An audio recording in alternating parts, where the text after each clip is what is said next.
You're listening to the B2B Revenue Executive Experience, a podcast dedicated to helping executives train their sales and marketing teams to optimize growth. Whether you're looking for techniques and strategies or tools and resources, you've come to the right place. Let's accelerate your growth in 3, 2, 1. Welcome, everyone, to the B2B Revenue Executive Experience. I'm Carlos Noche, and I'm joined by my always intriguing podcast partner, Lisa Schneier. How are we doing today, Lisa? Doing good today, Carlos. How about you? It's a good day, you know? Friday. I worked my butt off yesterday, and I was exhausted. At the end of the day, I just said, you know what? I'm happy I had work, and I'm happy I got through it. Yeah, that's good. Work is good. It is. And I try to, sometimes you got to remind ourselves of that, right? Instead of just moping about it. Well, folks, speaking of not moping, today we're talking about a few topics with a little bit of a common theme, I hope. From finding your rep superpower to coaching sessions versus call reviews. And lastly, data-driven go-to-market strategies that allow you to really measure rep productivity. And to help us out with that today, we have Steve Waters, VP of Sales at ZoomInfo. Steve has been at DiscoverOrg/ZoomInfo for 8.5 years and uses data to go to market all day, every day. He also recently had the chance to finally ring the bell at the Nasdaq nearly 4 years after ZoomInfo became the first company to IPO during the pandemic. Steve, thank you so much for taking the time today and welcome to the show. Yeah, thank you. When you say it like that, it seems like a pretty big deal. And yeah, it was. It's still kind of shocking. It was June of 2020, first software company to go public during the pandemic. And I was in my basement with champagne at like 6:30 in the morning by myself. And it's so much better to do it in, with all of my Times friends Square. and yeah, all that stuff. So yeah, it's a real pleasure to be here. And thanks for having me on. You guys can go back, you can go back and ring the bell one day. In fact, I'll join you. That sounds like a blast.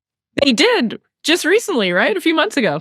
Yeah, it was fun. We had our kids and family and different folks. And yeah, it was cool. I think we're one of the only companies that had like our families up there, which is a little more cool. fun. It's pretty important to us. Henry's daughter, Grace, was there. And then the pictures are up and they lose their minds when they see their faces up in Times Square. So, well, yeah.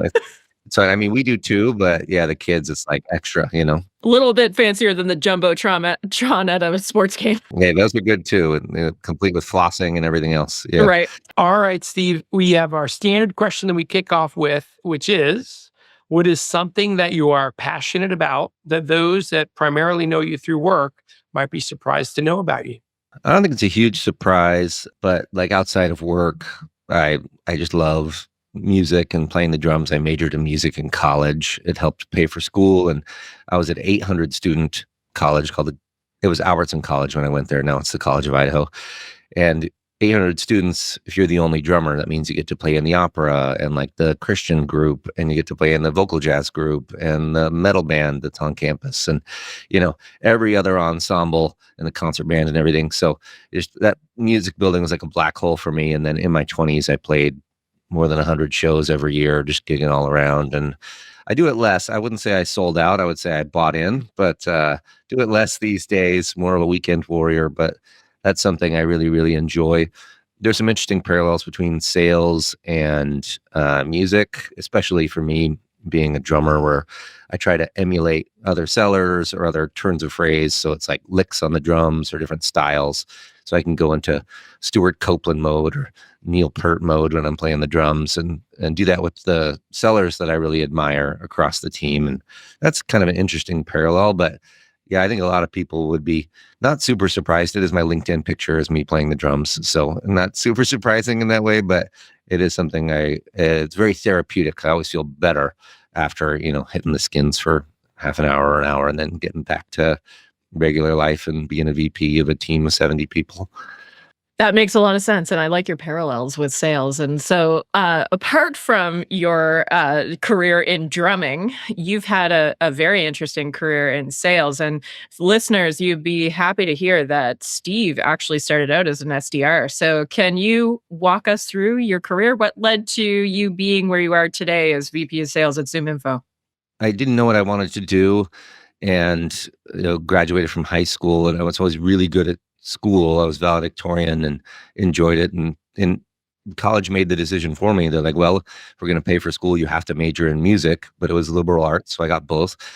And then I fell in love and graduated in 3 years instead of 4 because she was older. And so I really didn't have time to figure out what I wanted. And my old man is an insurance agent. He's retired now, but he ran this little personal lines insurance agency. And I thought, it's been good to my family. Why don't I try it? I don't know what else to do. And I sold final expense insurance, like burial insurance for seniors with no money.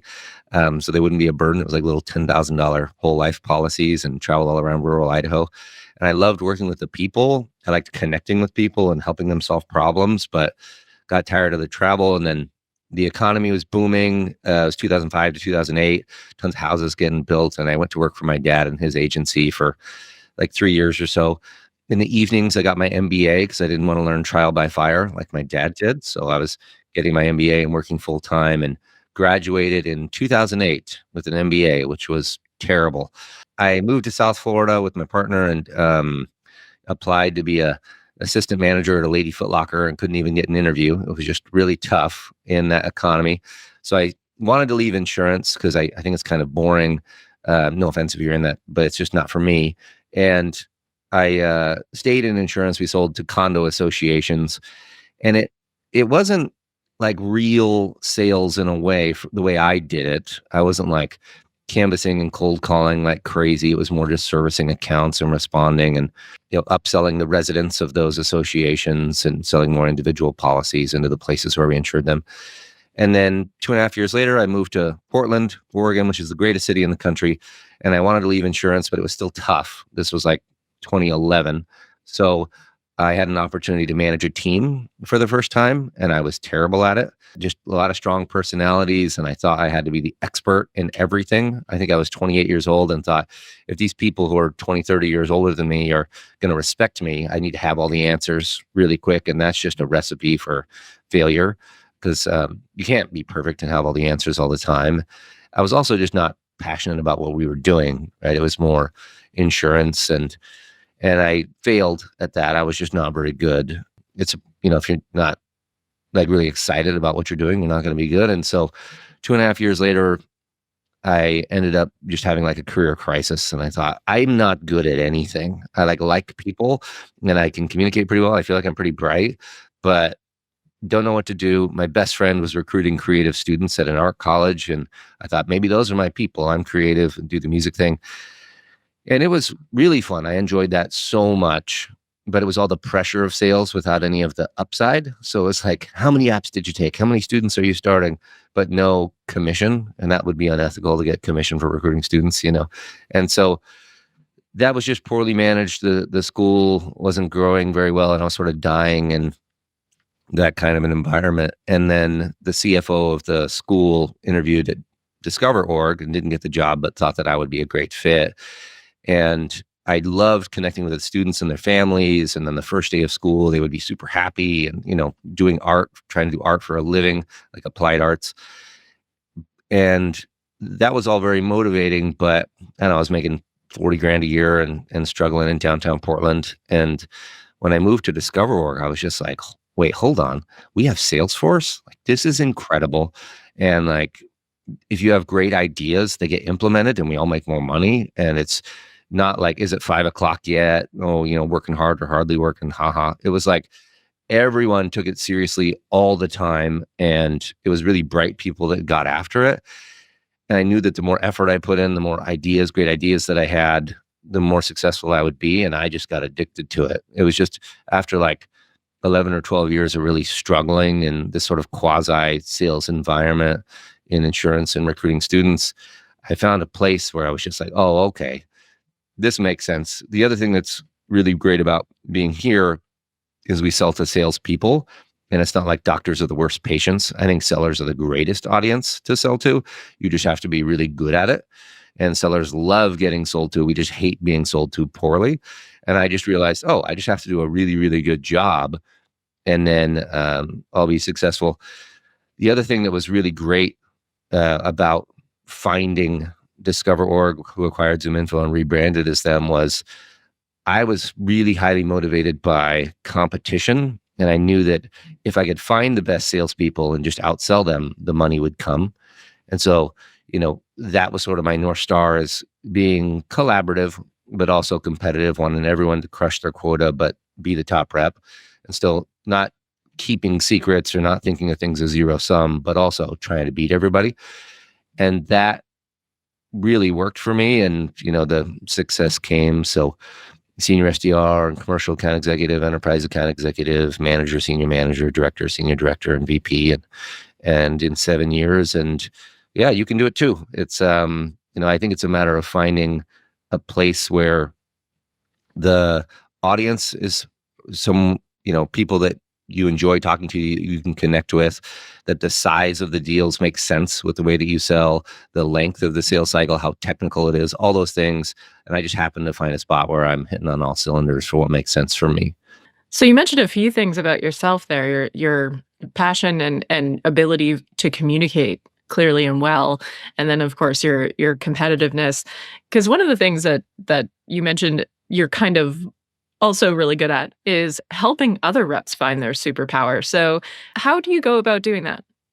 Yeah, it's probably what I'm best at, is running a team. And I think we all know kind of intuitively what our reps are really, really good at. And we know that from just being on calls with them or hearing them talk.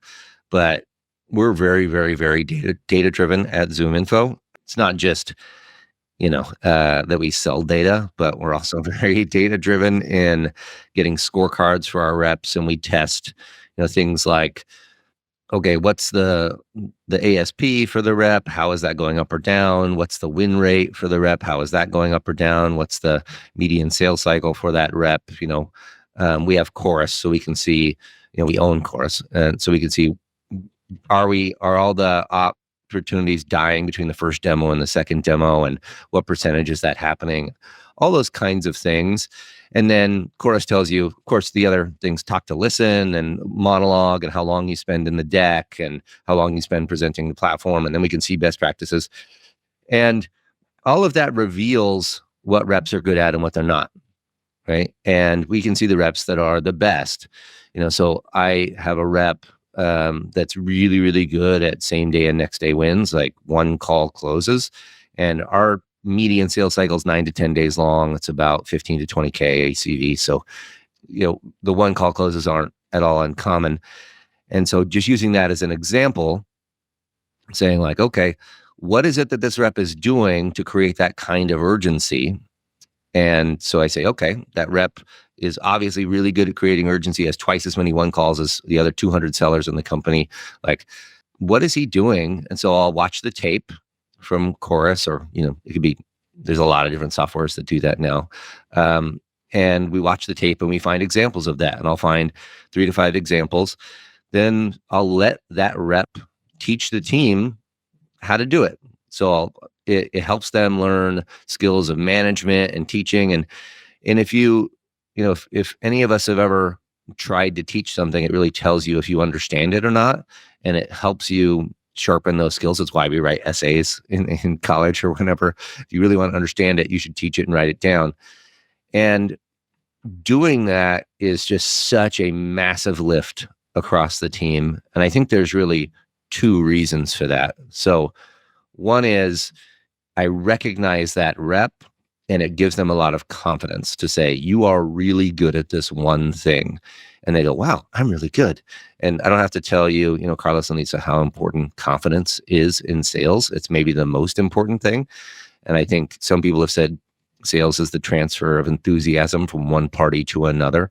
I think there's a lot of truth in that. And if you're very confident about what you're doing and what you're selling and how you're doing it, that confidence, get Kobe the hot hand, or get Kobe the ball when he's got the hot hand in the fourth quarter. It's the same kind of thing. So they get the confidence to know, I'm an expert. I'm really good at something. And then all the other reps can then, like in the way that iron sharpens iron, learn to like get better at that one thing. They might not be as good as that rep because it's like what they're naturally good at and it's their superpower. But I can raise the tide of all the boats for all the other reps, and they can learn from this rep and then do a Q&A session when we, teach that kind of thing. So we have a meeting every week called 1%. and I try to highlight the superpowers of those reps. I try to show the recording so people can see it in action. Then I let that person teach the team, and then I leave a lot of time for Q&A, like, why do you phrase it that way? What was your mindset here? What happens when you run into this kind of objection? How do you handle that? And all that kind of stuff. And sometimes it's soft skills that are tough to teach. So to combat that, I try to be as tactical as possible. So specific turns of phrase and talk tracks, specific pieces of collateral, show this, not that, that kind of stuff. And the more tactical we are, the more the team's going to learn from it. And then we just role play to do that. Moving forward, the team knows who the expert is. And when they run into challenges, they can talk to that rep about it. And so they don't have to talk to me, and they also don't have to hear from me or my directors or my managers, because they hear from us all day, every day. They can hear from that rep, and we create this kind of flywheel of everyone trying to get better at the different things that people are really, really good at. And then we can learn from all the best sellers. So that's the data reveals the superpowers. The recordings help to teach it. We let the rep teach it. They get the confidence. Everyone else gets better. And it's just a play that we can run over and over and over and over for all the different aspects of sales. And I found it to be really successful across my team. Well, yeah. Have you ever run into a situation where a superpower isn't good? Yeah, sure. Yeah. Like, we could use the urgency example again, Yeah. ZoomInfo, we're going up market quite a bit. We have 35,000 customers, and half of the Fortune 500 uses us, I think, but there's still a lot of opportunity to expand and bring on new logos. And anyone who sells or markets B2B or recruits anyone, can use us. So that's pretty much everyone. But I think our addressable market is $80 billion, and we're doing like 1.3 billion. So a lot of room to go. And going up market, you can't just create that urgency and push and push and push. You got to play the long game. And so that's one example of, when all you have is a hammer, everything looks like a nail, and you just can't be swinging at those opportunities the same way. And we've done a lot of enablement on that, but that is one example of that piece, right? It's also true that, the opposite is true. If someone's very analytical and wants to make a business case for everyone, but these small business owners just need to be emotionally compelled to make an investment and build a better business and try to build a world-class organization, we can't make a legal case with evidence that person should make a change. We need to move them emotionally, and then they'll justify with logic, but we can't lead with the logic side. So yeah, it does happen that stuff can backfire, but we always try to make sure that, hey, if this thing's helpful, great, use it. If it's not, all good. Water off a duck's back, or in one ear and out the other. At least try it, and we'll role play it, and then maybe it becomes an arrow in your quiver, and maybe not. But that does backfire sometimes, for sure. Excellent. And Steve, I really like the fact that you find the rep superpower, but then have them coach others on that. It's something we talk a lot about in our coaching workshop that we do. And unfortunately, I think a lot of companies say they're data-driven, but they're all gut feel. Hey, I got a gut feel that Bobby's good at this, and I'll have him do it. But they don't go that extra step to, like you said, listen to the call and really validate why is he good at it. And, it's that behavior that they're doing that we need to replicate. But I think it's a great way to get people to kind of shine and become leaders in some areas and help lead the organization without having that leader title. Yeah, I think it helps to build credibility at the beginning of the training too. So we'll just say, look, this is what the data show. Like, this person is an expert in this. They are the best at this thing. And another example is asking for 2 and 3 year agreements rather than 12-month agreements. Like in SaaS, that's very common. And we're highly motivated to do that based on the comp plan. And so I'll just show, look at the amount of TCV relative to ACV that this person's closed. Like, you should listen to them. They're better than you are. And look at the data. And people go, yeah, they are better. I wonder, okay, now you have my attention, right? Because sometimes, how sellers are. We all have big egos, and we're like, oh, no, I'm not listening to that person. I'm better than they are, right?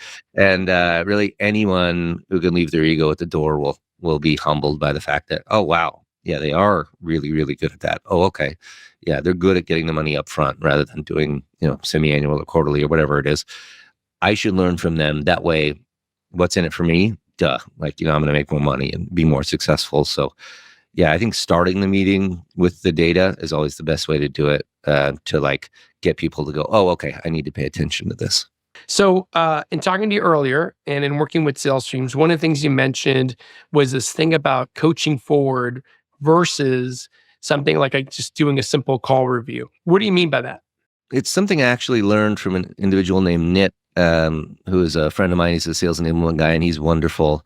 I'll send you his LinkedIn profile after this. But it was just one of these aha moments. We've all had a bunch of them in our careers where, like, I love chorus and call recording and reviewing calls, and there's a whole strategy, and I could talk about that for an hour.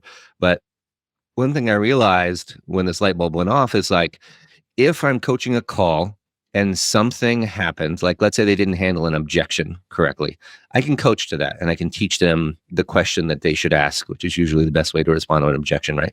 Ask a question. But then I have to rely on that person coming across that objection again. And what if they don't for 6 months?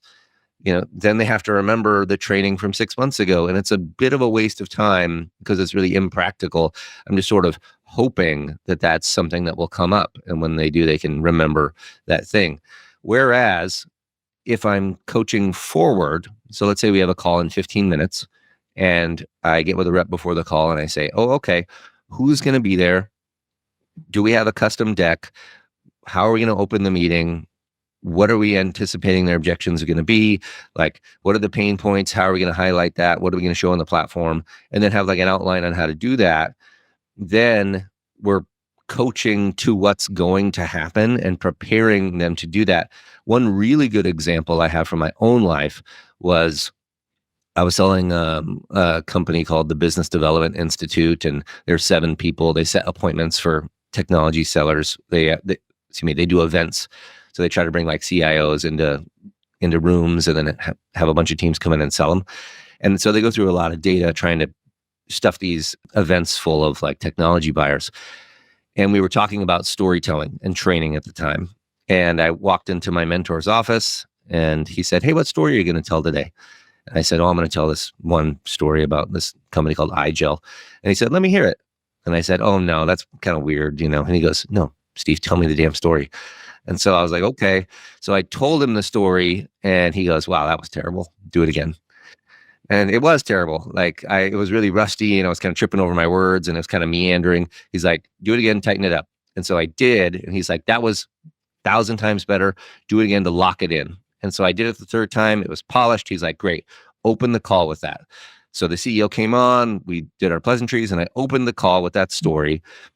And I just crushed it. And it was emotional and it was a company just like this one. And it was right at the heart of the pain point. And the CEO goes, wow, that's a really compelling story. Thank you for that. And then I closed them for, a really high amount on a multi-year agreement and was very happy and they were happy to sign up.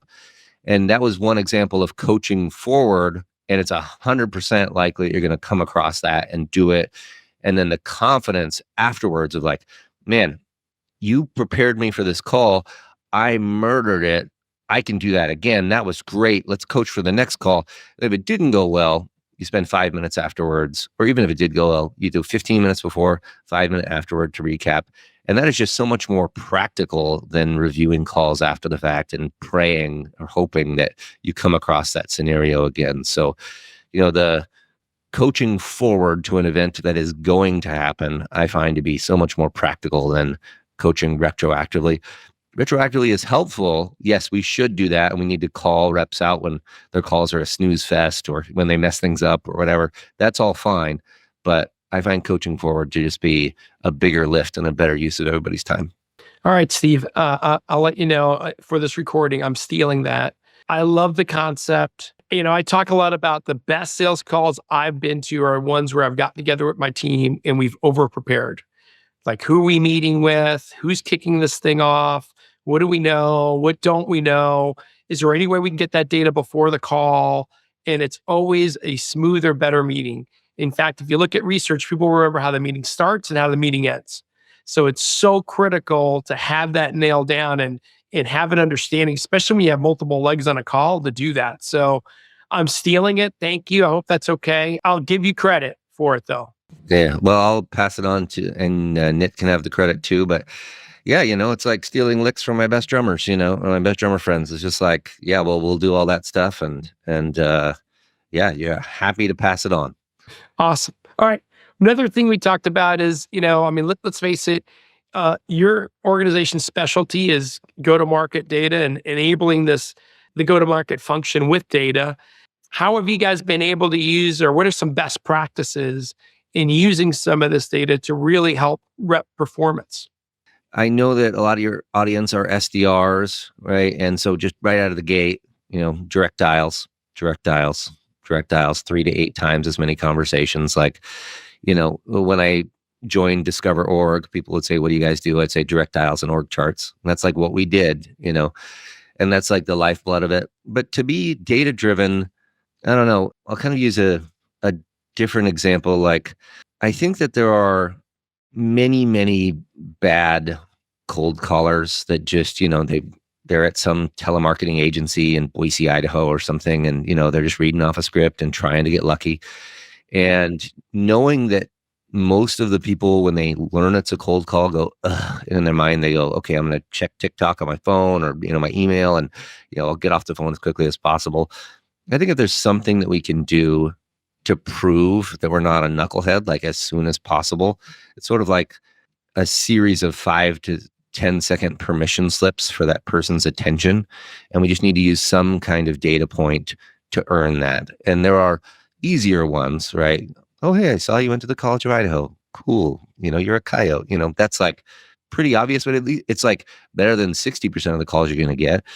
But if we can like name drop a competitor, right from the beginning of the call, the higher in the org that we get, the more likely it is to get their attention, to make their blood boil. And that data point of just like, hey, we do business with X, Y, and Z competitors. Do you want to know how we work with them? And they'll go, yeah, you have my attention, right? And that's like one data point that's really, really valuable.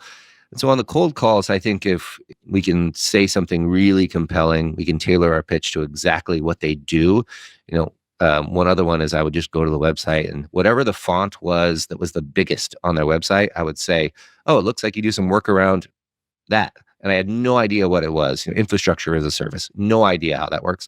But they go, oh yeah, okay, you know what we do? Cool. You have my attention for 5 more seconds is like what they're thinking. So those are all different ways I think we can use some data. The other is just like the most obvious stuff of, it's so much easier to find more customers that look like the 20% that do 80% of your revenue.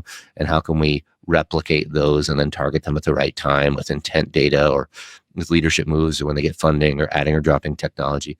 That's all really data driven. So the timing aspects of sales, going after accounts that look like your best fits and being data driven and deciding which ones are the best fits. So, a lot there, but that's how we do that. And I think we're ZoomInfo's biggest customer in terms of just leveraging our own data and drinking our own champagne, whether that's ringing the bell at Nasdaq or not. It's fun to do and then unlock those and pursue those and then make more money. Makes a lot of sense. What do you suggest? Because I know a lot of our listeners are probably your customers, and I'm always curious because I know ZoomInfo's always evolving, always innovating. What would you say is the most common underused functionality? Yeah, I think it's really interesting, like how many people just use ZoomInfo as a lookup tool. Yeah. And like have it go all over LinkedIn. As we have the Chrome extension, it pops up the data, and that's great. Like you'll be much more successful doing that and looking those up. I think what gets underutilized is, again, the timing piece. And so there's 3 ways that we help people figure out the right time to target companies. And there's a lot coming here, which is very exciting with Copilot, which we just announced on Monday. But there are scoops, which are leadership moves, projects or pain points, funding, and we uncover those projects and pain points through email surveys. So one example is a company called Iron Mountain. They saw a Fortune 50 bank. They were, revitalizing and refreshing all of their IT. So they see one scoop, target this company. 8 months later, they have $800,000 deal, and they would never have targeted that company were it not for the scoop, right? And then so you just subscribe to those, and it's a way to dial in the right time. Okay. So the other is websites. Who's on your website? We de-anonymize that. You spend a lot of money driving traffic to your website. Like 99% of the people that visit aren't going to convert if you can go after them again and subscribe to that and do it in an automated way. it's just like you're already spending money, just get more ROI out of that, And then the third is intent. What topics are companies researching online? And can we create a motion where it's, pushing data to your CRM and to our engagement solutions automatically? And then we're fishing where the fish are hungry. So I think setting that up so you don't have to go in and look every time, but that it's delivered, that's valuable. The co-pilot thing is like, I could not be more excited about it. Rather than pushing the data, it's pulling the data from ZoomInfo based on AI and all of that stuff. And so that is just going to be so bitchin'. Like, it's taking all your first party data, seeing where you're winning or losing, marrying that with ZoomInfo's data, pulling in all the timing alerts, grabbing the buying committee, automatically pulling them in based on those first party and third party data. Like, it's just, we already have a big moat around our customer base because of the data asset and the highest quality data, but this is going to take it from a noun and turn it into a verb with an AI driven way. And God, it's exciting. So that should come out. We already have customers beta testing it, but it'll be May or June and to go fully live. And it's just so exciting to be able to marry those pieces. And I know everybody hears a lot about AI, but knowing that you can replicate your best sellers, your best customers in a really easy way where you don't have to have Tableau and, Snowflake and all these things. We can just do it for you is like, it's going to change the game. It's awesome. Steve, when you think about your industry and what ZoomInfo's doing, it seems like all these companies, there seems to be a lot of consolidation on this rev tech. Everybody's got, has gone from a NASCAR slide full of vendors that they work with to, hey, got to be a little wiser with my money. And a lot of these companies seem to be consolidating or, building or buying some of the other functionality. What do you see? Yeah, we see that big time. And that's the story that we've told for the past year and a half, probably on the customer side. Now I do all new business and we pass it on to Renew and Grow. And that's Steven Tuna and a whole bunch of great people over there. And yeah, we have an advantage there. We have customers that have saved, $300,000 a year by migrating over to ZoomInfo because we just have many, many different solutions. We have the data, but then we have a sales engagement solution that competes with Outreach and SalesLoft and that kind of thing. We have Chorus, which is competing with Gong and Wingman. We have Ringlead, which will compete with lean data and routing solutions and cleansing data. The chat solution, which would compete with Drift and those others. And it's just so much easier, especially the larger your company, to rather than have to manage all those agreements, have to go back and try to get money and budget and purchase orders every time for all those different ones, and then have to do an RFP and go out. And, it's just like they can get it in one space with one account manager, with one help team. It's a big advantage. But yeah, consolidation has been a big deal, and being proactive about letting people know we can consolidate this stuff for you and do it all in one spot. We've definitely been seeing that. It's been like, we've called it the Franken stack of all these different solutions that don't talk to each other or work well. So, we did get a little over our skis with all of the acquisitions that we made. I think we made like 14 acquisitions in a decade, and that was quite a bit. So then we focused on, let's just make everything work well, everything be reliable, get the infrastructure working so everything's faster, it works exactly like it should, and then make sure that our customers understand that we can do all those things. And it's been really helpful for us to try to consolidate, but it has been tough given that 35% of our customers are in tech, and tech has been hit fairly hard, and that's where we see the consolidation the most. Yeah, I was just talking to a CRO yesterday, and we were just talking about call recording, and hey, I'm looking at this vendor, I'm looking at that vendor. This one might be overkill. This one, does the basics. And so we get those questions all the time. So it's interesting, and I'm looking forward to see where the industry goes. Now, Steve, we could talk forever, but I know I got to close this out sooner or later. So let me start out with our closing questions. And one that I really like is, I think most people in life learn their biggest lessons from challenges or missteps in their career. So what might have been one of the biggest challenges you faced that taught you some of the biggest lessons that has made you successful? Yeah, I'm not sure that I have too many specific instances. I mean, I talked about the first time I tried to manage a team, and I had my MBA, and I was like, all right, I'm going to be the man and everyone's going to respect me. And, I'm young, but I got to be, and that was just a disaster. I think learning to ask questions instead of having to know all the answers, was so valuable. I also think as a sales leader, creating a culture where my reps know that I have their back. And if they fall on their faces, that's okay. Like if you're pushing a prospect, but your heart is in the right place and you're, trying, something new, growth happens outside of our comfort zone. I've heard people say life begins at the edge of your comfort zone.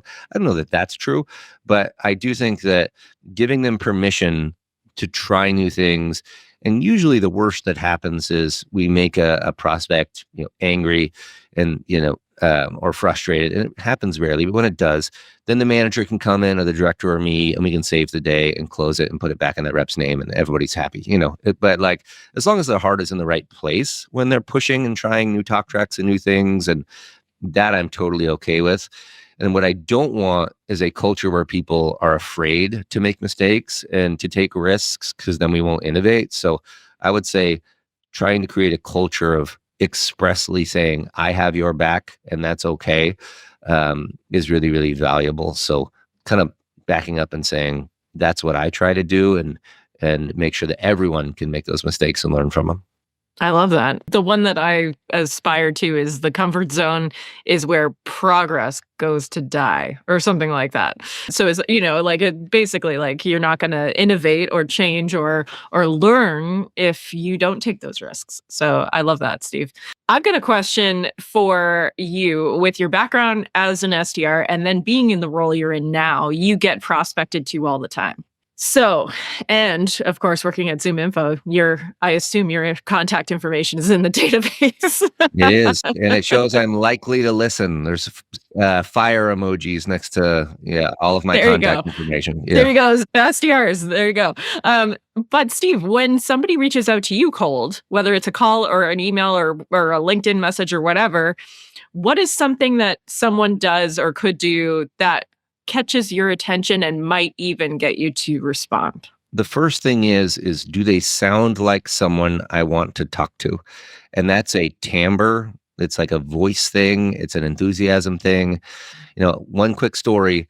One of my mentors had his door open and he got cold called and he put it on speaker. And the guy said, "Hey, it's John from XYZ down in California." And this was my VP of sales at the time. And he goes, "Where's California?" That's what he said. Okay. Now I thought he was being a jerk. And the rep goes, "Sir, you obviously know where California is." And he like Eeyore, and so, the guy got off, my mentor got off the call as soon as he could. And I walked into his office. I was like, "You were kind of a jerk to that guy." And he goes, No, Steve. He's like, "I gave him the chance to be funny. Okay. And to relate to me. And I was just trying to have, a unique conversation. And he's the one who dropped the ball. Like, I didn't screw that up. I gave him a chance to be funny and to connect with me, and he couldn't do it. And, I don't want to talk to somebody who hates their job and isn't a joy to talk to. So the first thing is just, am I making sounds that are pleasant to hear, right? Independent of what I'm saying. And then the second is just demonstrate that you know who I am and what I do as soon as possible. That's it. So like the competition example, if you say, XYZ company uses us, I'll go, "Okay, you have my attention. Tell me the pitch," right? Immediately. Also try to substitute the words in your pitch that will be relevant to me. So in a ZoomInfo example, hey, rather than saying we collect information on decision makers that, and then help you identify when they're in market for your products or services, we'll say we identify who they sell to. And we know that from the case studies. So chief digital officers or chief medical officers, or whoever the buyers are, right? When they're surging on infrastructure as a service or, employee engagement, whatever it is the company does. And then all those little spikes of dopamine or little bits of interest, those all accumulate for them to go, well, obviously the next step is to take the meeting. The last thing is, the point of that call is not to take a meeting. It's not to schedule a meeting. It's to help them. That's the point. When I realize that you can help me, I want to take the meeting and I'll want to show. If the point is just to set the meeting, when we get off the phone, I'll be like, "Do I really want to show to that meeting? I don't know." And I'll show because I'm an SDR respecter. But the point is to help them. It's not to set a meeting. A meeting is the inevitable next step. Just like when we're closing, the point is to show them how they can build a better business, how we can solve their problems. And then they're going to want to buy. Right? I don't have to close them hard, and push them and trick them. And, it's like, when I show them how I'm going to help them, buying is the inevitable next step. And so same thing with a cold call. Yeah, it's funny because research shows that some of the top reps are not the best negotiators. And I think it's exactly what you just identified, Steve. They're there. They've proven they can help them out. They've proven it's a logical solution. So they don't have to negotiate so hard, right? Yeah. Because the customers, they're bought in, right? Yeah. I was in a room with one of my mentors, and the guys called him and he said, "Hey, so, you're ready to sign up for ZoomInfo?" He said, "Yeah, we really need this." And I was like, "The guy said we need this?" I was just like, my mind was blown. I was just like, wait, he's saying he needs this. And then you can get them for any, dollar amount. It doesn't really matter when they know they need it. And I was just like, I need to do that for everyone who's buying from me. So again, sorry to cut you off, but it's just like, if the customer says we need this, we can't live without it. Yeah, then of course they're not going to ask for a lower price. So you can only push back a little bit. So I couldn't agree with you more, and got a little excited there. All right, here's our last question for the day. We call it Acceleration Insights. What might be that one piece of advice, be it business or personal, that you would share with our listeners that would help them be as successful as you are? I would say there's two. One is discretionary effort. That's like where the magic happens. It's the discretionary effort. That's what separates the average sellers from the great ones. But more so, I want everyone on my team, everyone at ZoomInfo, everyone that I work with, to do three things. It's to work really hard, right? That's the discretionary effort piece. Two is obviously hit your numbers, and that goes without saying, but don't shy away from that. Look at it every day. But the third is to be a joy to work with. And I think we forget that, that third one, be a pleasure to disagree with, is part of that, right? And, we're all humans working with other humans. And if I have someone that I just really love working with, I'm going to bend over backwards and put in more discretionary effort to help that individual and lean in and, try to make that work. It's the same thing with, being a musician. If I'm showing up on time, if I'm playing well, but I'm also just like, great, I'm a good hang, then they're going to invite me to the next gigs, and I'm going to get invited back, and word's going to get out that Steve's great to work with. Like, you're going to want to hire this guy.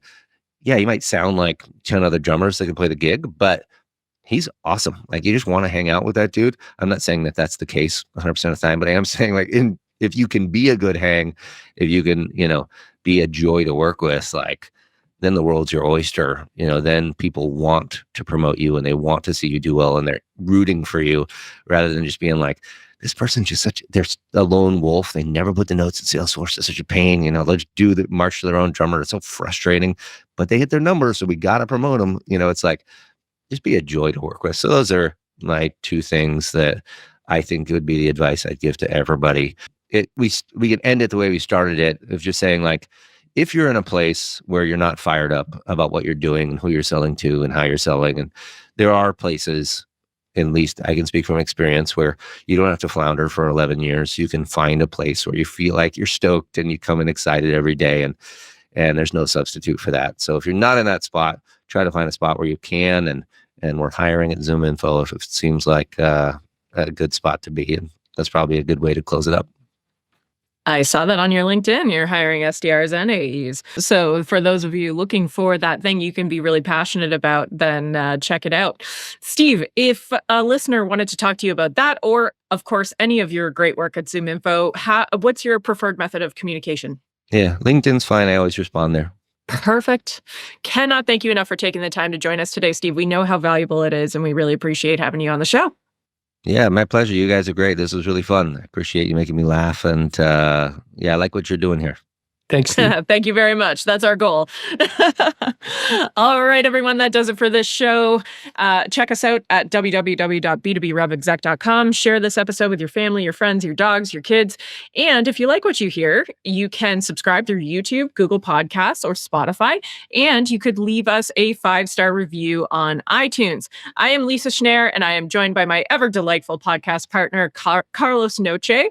And until next time, we wish you nothing but the greatest success.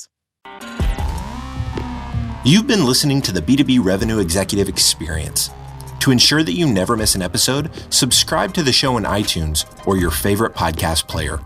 Thank you so much for listening. Until next time.